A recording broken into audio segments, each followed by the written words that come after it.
नमस्कार भाइयों। आज मैं आपके लिए जो वीडियो लेकर आया हूँ वो है माता हकली चामड़ का, जो कि अभी खैदराबाद में उनका स्थान है और उनकी जानकारी लोगों तक पहुंचाने की मैं कोशिश कर रहा हूं। और अगर कोई मेरे से गलती हो जाए तो उसका मैं क्षमा प्रार्थी हूं। तो कहानी जो बताता हूं मैं आपको वो इस तरीके से है कि खैदराबाद के अंदर जो खैदराबाद की कालका हैं, उनके जो गुरु थे जिन्होंने उनको पूजा है। बहुत सारे लोग कुछ कहते हैं, कोई कुछ नाम कहता है, पर जो उनका असली नाम था वो था खाकी गुरु। क्योंकि आज भी कहीं खैदराबाद की कालका आती है तो खाकी गुरु की ही जय बोलेगी। अगर वो सही है तो, भगत ठीक है तो खैदराबाद की ही जयकार बोलेगी। इसी से पहचानी जाती है खैदराबाद की कालका। एक बात ये। दूसरी बात ये कि जो खाकी गुरु थे उन्होंने 12 साल से ही की उम्र से ही बहुत सारी अनेक सिद्धि करी थी। कई कालका जो थी उनकी उन्होंने साधना कर रखी थी, जिनमें से खैदराबादी कालका, नियावली कालका और कई कालका, भोजपुर की कालका और कई कालका हैं, नियावली कालका, हकली चामड़, ये सब थी और बहुत सी होंगी।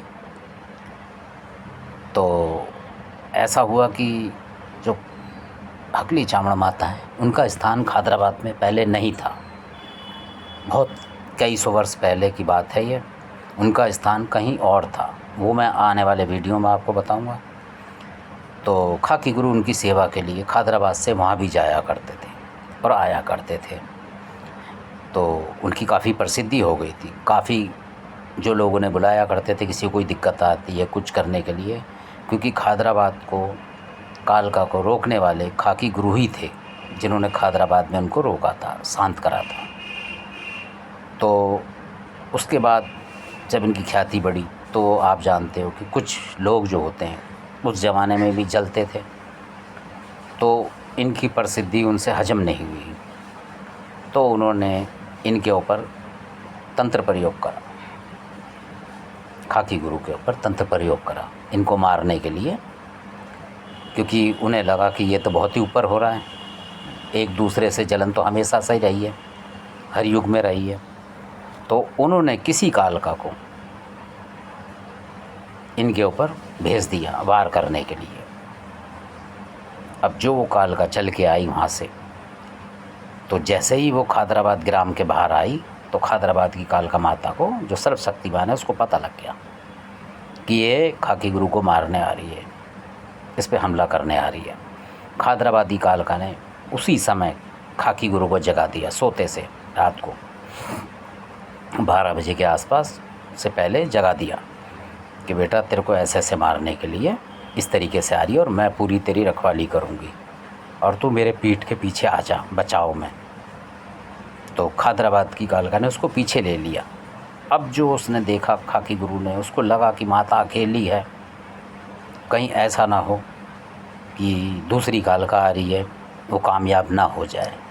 तब इन्होंने वहाँ से प्रार्थना करी हकली चामड़ माता की कि हे हकली चामड़ माता, खैदराबाद की कालका जो यहाँ पे मेरे लिए मुसीबत से लड़ रही है, और तेरी मैंने अगर भक्ति करी है, 12 साल की उम्र से करी है तेरी भी, तो आज तुझे दर्शन यहाँ खैदराबाद में देने पड़ेंगे। खाकी गुरु की आन का मान है, नहीं तो मैं अपनी गर्दन काट के मर जाऊँगा, और नहीं तो ये कालका मुझे मार ही देगी अगर तू नहीं आई।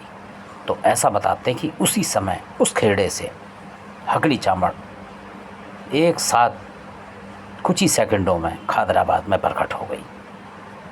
और जब प्रकट हुई है तो जैसे ही उसके पैर ज़मीन में आए हैं वो हकली चामड़ के, तो थोड़ी सी जगह धंस गई थी, थोड़ी सी अंदर हो गई थी। तो जब वो कालका आई, उसने बोला कि मैं तो खून लेके आई हूँ और बिना खून के जा नहीं सकती, बिना मारे इसको, मतलब खून लेके आई हूँ। उसके मुंह से ये वचन निकले मालिक के हुक्म से। तो उन्होंने बोला ठीक है, हकली चामड़ ने, ठीक है तू हमला कर। तो वो जैसे ही वहाँ से हवा के रूप में उड़ के उसने जैसे ही हमला करा अपनी ताकत के साथ, जैसे ही हमला करा तो खैदराबाद की कालका और जो हकली चावड़ उनके साथ थी, खाकी गुरु पीछे थे उनके। तो हकली चावड़ माता ने अपनी जीभ को इतना बढ़ा दिया कि वो सीधी आके उसकी टक्कर जो लगी, जो भी उसके पास तीर तलवार थे वो उससे टक्कर लगी और जीभ हकली चावड़ माता की उसी समय कट के धरती पे गिर गई और वो खून से लथपथ जो थी उसके जो कालका आई थी वो हो गई। तब हकली चावड़ और खादराबाद की कालका ने बोला कि भाई तूने बोला था कि खून लेके आई हूँ और हमने तेरे को जवान का बिल्कुल ताज़ा खून तेरे को दे दिया है अभी क्या भी, और तेरा वचन था कि मैं खून लेके आया, खून लेके जाऊँगी, तो अब तुझे जाना पड़ेगा क्योंकि तू वचनहारी हो गई है। तो वो देवी वहीं से वापस हो गई थी। और फिर खाकी गुरु ने बोला कि माता जब आपने यहाँ 2 चरण दिए हैं तो मैं यहाँ आपका धूना बनाना चाहता हूँ, अगर आप मेरे को आज्ञा दें। तो उन्होंने बोला कि मैं आज से इसी खादराबाद ग्राम में सभी भक्तों की जो भी मनोकामना होगी वो पूर्ण करूँगी और यहीं रहूँगी। तो इसीलिए उनका वो स्थान आज भी आप देखेंगे बिना कोई मूर्ति के, वहाँ हवन कुंड आज भी है जिसमें जो खाकी गुरु की गर्दन बचाई है उन्होंने, उसके बदले में वहाँ नारियल चढ़ाए जाते हैं, जो गोला होता है वो चढ़ाए जाते हैं उसके स्वरूप में, बलिदान के रूप में उनको, हकली चावड़ को, क्योंकि वो इतनी माता दयालु हैं कि बहुत ही उनकी बात जितनी ही कहें उतनी कम है।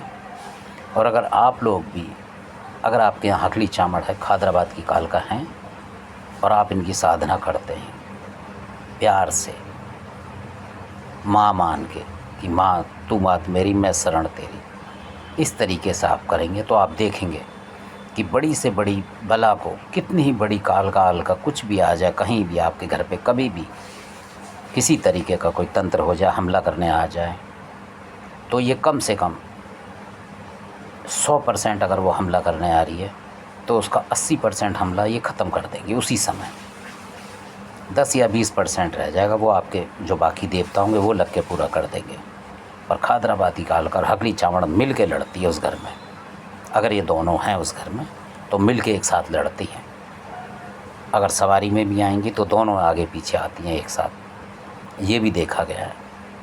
तो ये तो थी इनकी विशेषता हकली चावड़ की, बहुत लोगों को जानकारी नहीं थी, तो इसीलिए मैंने ये बताया। कोई कुछ गुरु बताते हैं, कोई कुछ।